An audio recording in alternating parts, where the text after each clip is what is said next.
They need our help. And in every one of these moments, we get to choose whether we're going to act selfishly or we're going to go after a win-win scenario. Please welcome America's Service Sales Coach, Joe Crisara. Welcome to the Service MVP Podcast, the show that helps home service professionals master high-value sales, build stronger client relationships, and grow their business like never before. Join industry experts as they share real strategies that drive results. If you're ready to level up your service game, you're in the right place. Let's get started. It's the Service MVP Podcast. Thank you for listening and watching the Service MVP Podcast.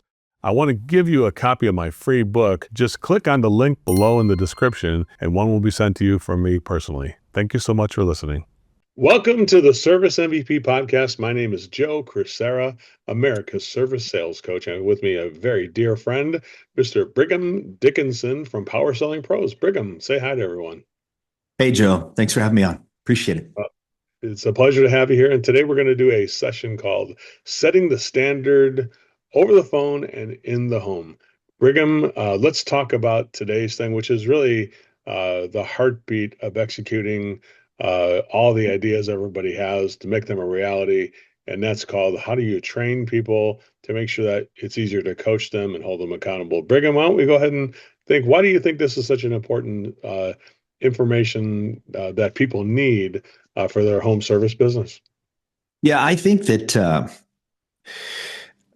ever since I started doing ride-alongs with technicians, I started in 2022. And the only reason why I did is because over the years, as we coach CSRs, and I've been doing it for 17 years. According to LinkedIn, Joe, two weeks ago, I've been doing this for 17 years. That blows my mind. And I'm sure that you've got a number that's even bigger than mine. I don't want to one-up you, but go ahead. I'm sure it's 20 plus, maybe even 30 plus. And I love that. That's okay. We got it. Yeah, we got it. We both together, we have a lot of years. So yes, we have a lot of years. And so what have we learned in those years? I guess that's the thing here, right, Brigham? It's funny how things kind of... the difference between talking about it and doing it, and that's the difference here, right? Lip service versus real service. That's what I always say. I believe the industry used to know how important a weekly group meeting was. I believe.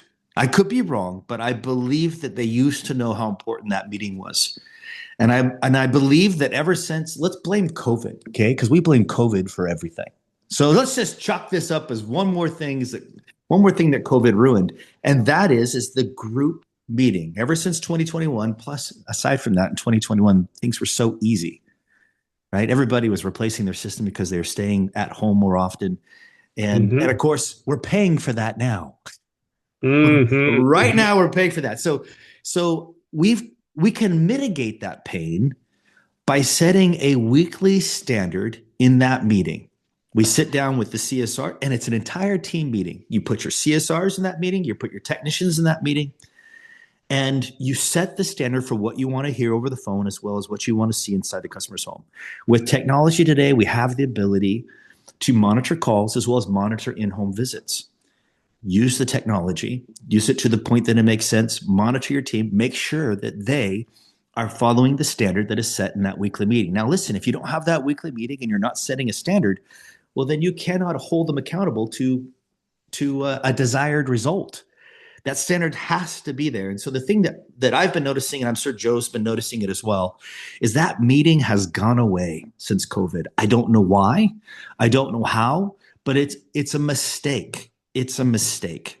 And so I think it'd make a lot of sense, Joe, if you and I were to construct an outline for that weekly meeting that you must have, whether it's busy, whether it's slow, whether it's spring or fall or winter or something. It doesn't matter. You do this, you do it without fail, because you got to continue to set a standard for your team for what you want to hear over the phone and in the home. That's my thought. That's great. I think there's two groups of contractors. There are those who are informed and those who are uninformed. I think I would say that. And, the uninformed contractor is never had any meeting with an agenda or put any thought into what they were going to do. And that's probably why they don't have it, because it's like it's a whole other job to do what you or I do, which is to provide the content, provide the information, and then know what we're going to try to achieve as an objective for that meeting. And so some of the people who are highly informed, they do it weekly. There's even a case to do it daily, that some people do a thing where they bring them in every day to do it.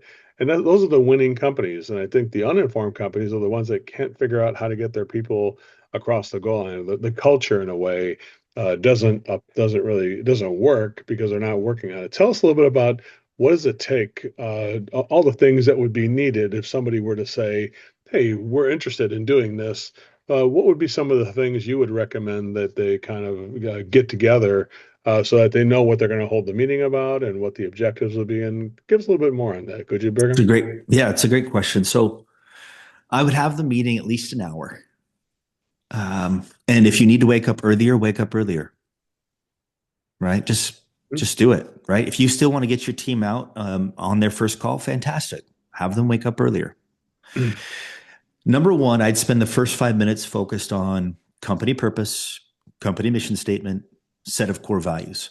Reestablish every week the reason why you do what you do. And it's got to be more about moving boxes. It's got to be more about making money. And I find, and in fact, I told you this before we started the podcast, there was 3 companies that I did ride-alongs with in December alone. All 3 of them were doing about $5 million in revenue. None of them were doing these weekly meetings, and their teams and the owners, for that matter, were primarily focused on revenue, on making money. Okay. Chances are they're going to be at 5 million for a while, because going after the money only goes so far, right? Not everybody is going to be making millions in a company. The owner should be, for sure. But employees, they're going to make 6 figures. They're not going to be making millions.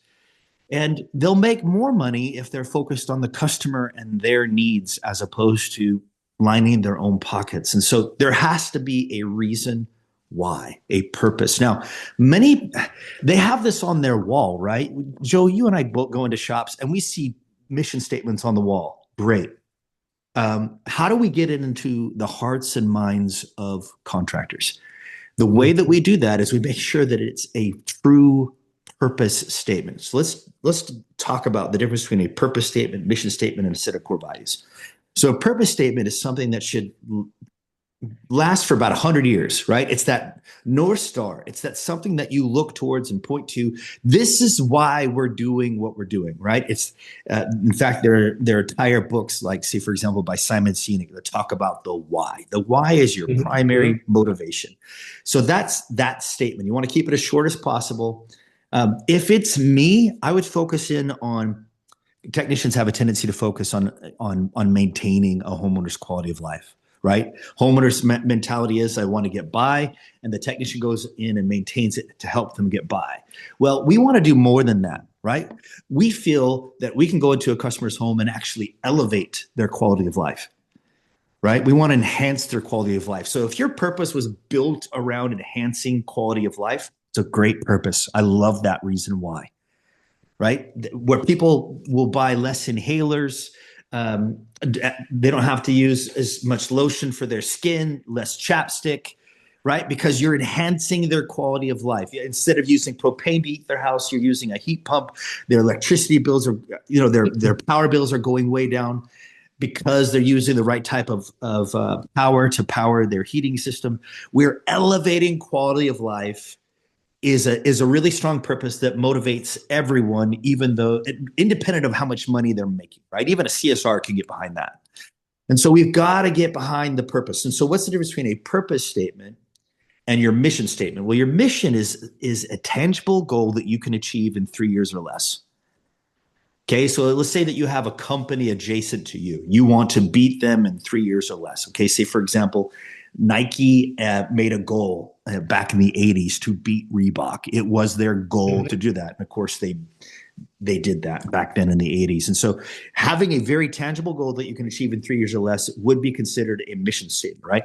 It's kind of like a Mission Impossible type of thing. And then you have your set of core values. And your set of core values are kind of your code of conduct. Like an example of that is the pattern for excellence. right? We teach the pattern of excellence on a regular basis. It's one outcome, create a wow experience for the customer, and 8 principles: positive attitude, confidence, listening skills, caring, reassuring, asking the right questions, creating value, being grateful, right? 8 principles. Once you master these 8 principles, you achieve that outcome, which is create a wow experience for your customer. We go over those over and over again because when you teach correct principles, people tend to govern themselves. They're truths that have a consequence attached to them. And so you take the first 5 minutes of your meeting every week and you go through your company purpose, mission, and core values. That's the first 5 minutes of every meeting. You do it without fail. And you take your statements and you get them off the wall and into the hearts and minds of your people. That's number one. Number two is you go over wins. So your wins last week, where you had an amazing experience that it was kind of a breakthrough for you. It changed your paradigm. It changed the way you look at things for the better. And when you share that with other people, it kind of reinforces in your mind what you learned, as well as gives everybody else the opportunity to learn something similar or the same thing. So that's your second 5 minutes. Your third 5 minutes, I would focus in on shout outs, where people go above and beyond. Okay, so let's say the week before you're a CSR or a dispatcher and you ask the technician to delay their fishing trip so that they can take care of this family or that family, and you promise to make it up to them. That would absolutely deserve a shout out. Hey, Mr. Technician, say his name's Billy. Billy, you're freaking awesome last week. Months. This family needed you, so you're able to delay it for me. I promise you I'm going to make it up to you, but I just want you to know you're awesome. You're awesome for doing that. I appreciate you going above and beyond. It really helped me out a lot. It just meant a lot to me to help this family out. So good on you, right? So it's those types of things. These things, what do? They build the culture for you and your team. It's 15 minutes a week that you do this, right? That's the first 15 minutes of your meeting. Then the bulk of your meeting is going to be spent practicing. Now, this is why I want CSRs, dispatchers, technicians all in there, because sometimes we have a tendency to silo our position in our department as our entire world. And we don't necessarily pay attention, or at least enough attention. We don't have empathy for other departments or say, for example, the technicians in the field. And what this does is you might find people complaining, oh, the technicians are blah, blah, blah, blah. And then the technicians do the same thing. Oh, the CSRs, man, they can't believe. No, we don't do that. We have them interacting proactively on a regular basis in these meetings where you have real scenarios, real phone scenarios, real in-home scenarios, and you have them practice those scenarios. And you could listen, if you're listening to your phone calls and your in-home visits, we have the technology to do it today. And it doesn't matter what you're using. Okay, technology continues to get better. And I love it when people ask me, Joe, hey, which technology should I use? It's kind of like, okay, DeWalt or Milwaukee at this point. Just right. Half the room's going to say DeWalt, half the room's going to say Milwaukee. Doesn't matter. What matters is you're using the tool, right? You're using the tool to listen to your technicians inside the home, and you're using the tool to listen to your calls, your CSRs over the phone. And so have that technology so you're at least aware of what's going on. You're able to pick out specific things that are happening over the phone that you want to change, that you want to improve upon, as well as things that are happening inside the home because you've got that recording. And so you bring it up during that meeting and you put those real scenarios out there and then show them the standard. Show them the best practice that you want to see over the phone and in the home, and then practice that. And you do that for about a half hour. Okay. And then after that, you're 45 minutes in, the last few minutes of your meeting, I would focus in on 5-star reviews. Okay. You want to recognize the behavior that you're looking to see over the phone and in the home. So if you get a 5-star review, you might even have a wad of cash in your pocket, and you pull out that wad of cash, and whoever got a 5-star review in the previous week, you reward them in front of everybody, have everybody cheer, and give them that $5 to $10 or what have you. If somebody turns a plumbing call into a heating and cooling call as well, would we not pay them for that? Of course, we'd pay them for that. Let's recognize them right in front of everybody. Maybe even pull out a $10 bill or a $20 bill and give that to them. Say, for example, service calls. If we take the best kind of lead is a tech set lead. You know that, and I know that.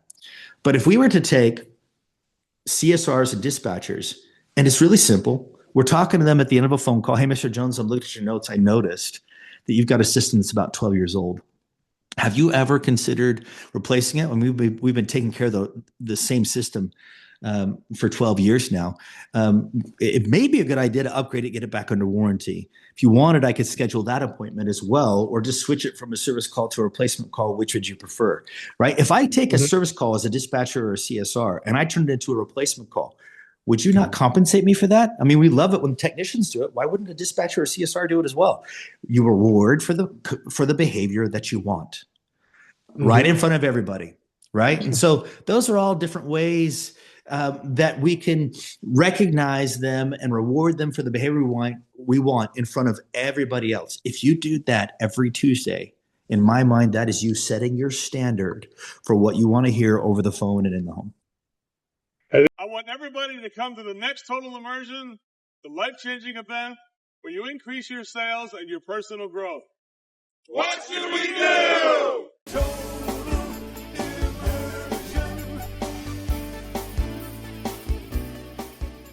I think it's a great idea. And let's go back to so there really is a three-pronged approach. One is kind of like the intrinsic motivation or the why, what's inside of us that is driving us to do something great for our purpose, and what are we trying to do for our community? What's the why?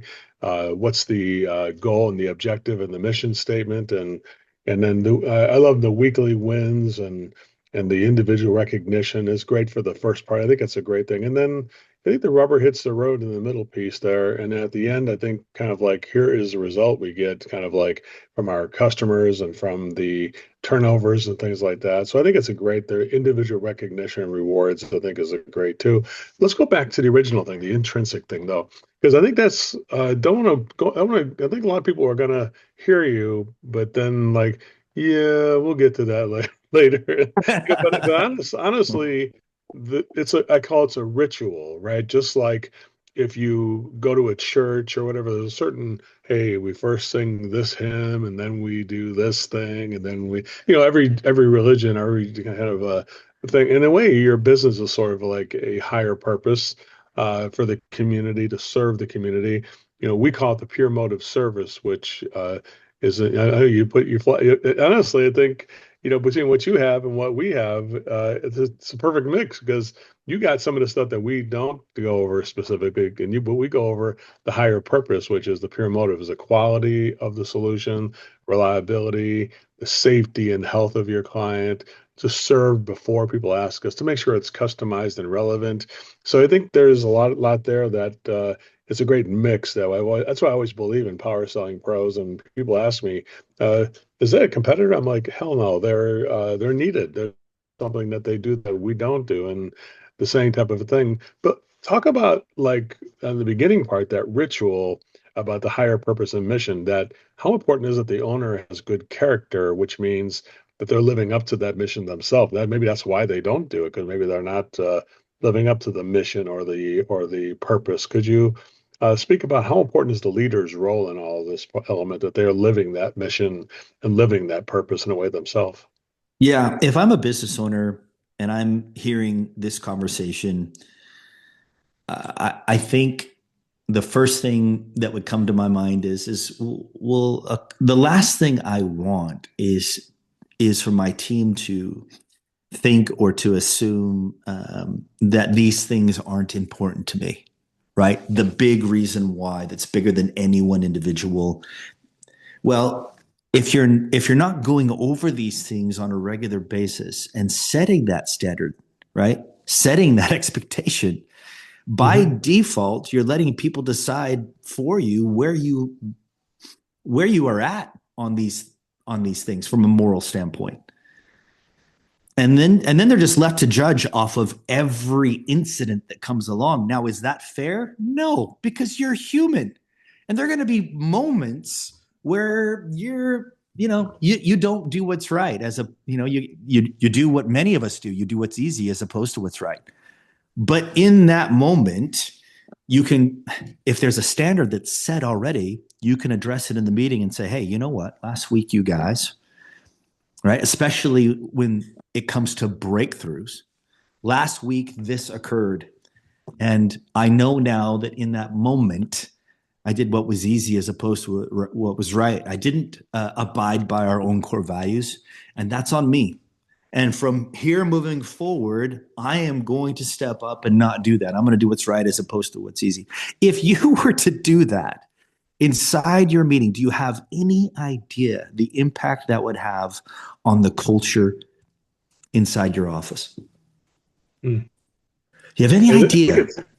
Yeah, I think it is. I think it's the strength of the leader who is like enforcing the rituals, like in those beginning, those weekly wins, the individual recognition, the higher purpose, and reminding people.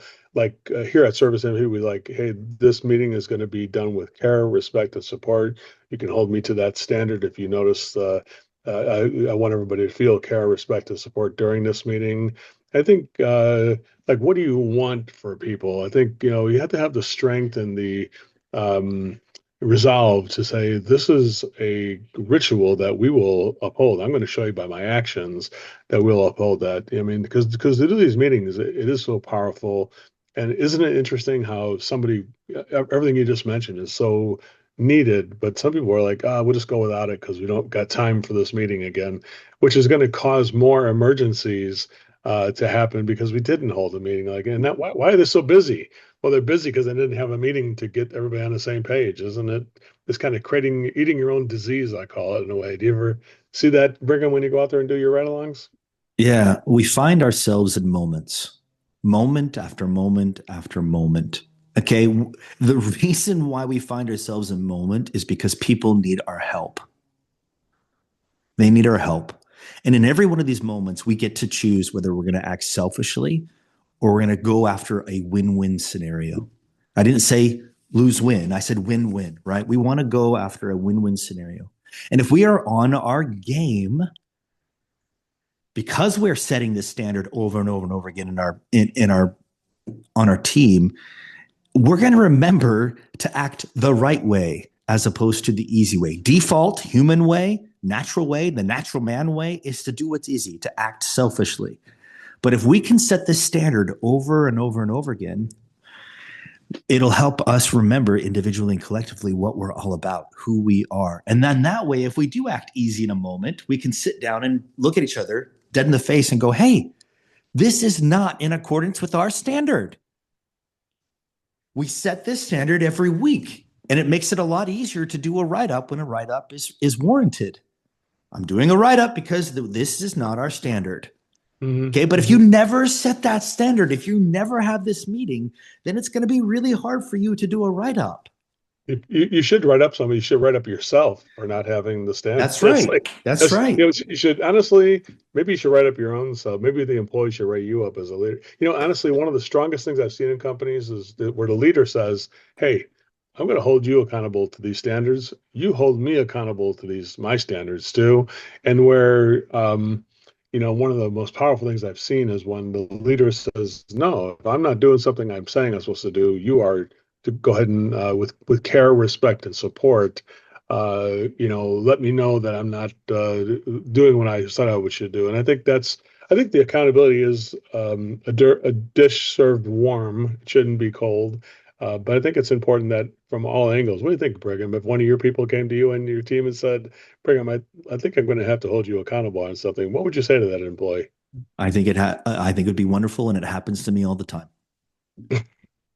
It does with me too, and my team. Same thing. It's like, and it's a time like finally somebody's doing something. That's why I love it. I love it too. I think it's a great thing. And I feel like I'm being tested, and the test is this: will Brigham admit that in this particular situation that he was wrong? And if he doesn't, it sends a message. And if he does, it also sends a message, right? But that standard has to be set. Now, the good news is that I appreciate how Joe mentioned Power Selling Pro's role. MVP is good at setting the standard. For you to be able to perpetuate that standard, this is the way, right? MVP will set it. They'll take you through. And what do you call them? You call them boot camps, Joe? Yeah, so it's total immersion service sales. Immersion. Think of the word, you guys. Immersion. You're setting a standard. Cool. You go through immersion there, boom. You've got to take that same message and you've got to perpetuate it inside that weekly meeting over and over and over again. Okay. Yes. That's why it makes sense for Power Selling Pros to come in after the fact and provide feedback one-on-one through coaching. We are not a training company. We do not do summits. We do one-on-one coaching accountability. Okay. That's it. But the standard my job's a lot easier if the standard is set, right? For my team, if the standard is set, it's easy for us to hold them to that standard. But if there's no standard being set, you guys, it takes a whole lot longer to get the performance where we want it to be because the standard's not there. And even if they have gone through immersion training with MVP in the past, if they haven't done it in a while and they're not doing that weekly standard, you lose it. You know, it's like the way I look at it is like, you know, we kind of wrote a playbook and we are holding like the training camp to get people to say, here is the plays we're running. Let's practice these plays. You're like the regular season. Let's watch the game. You know what I'm saying? It's like if you played the game without getting a playbook or knowing what the strategy of the team was to run the plays, to practice the plays before you start. It's tough. That's why I would say the easiest thing I ever did was fall in love with Brigham Dickenson and Power Selling Pros, and because they make our job effective. And then it's like it's funny because the client never introduced us. We introduced ourselves to each other. And it's like, I'm glad I did because I easily recommend a lot of people to Power Selling Pros because they perpetuate the training we do.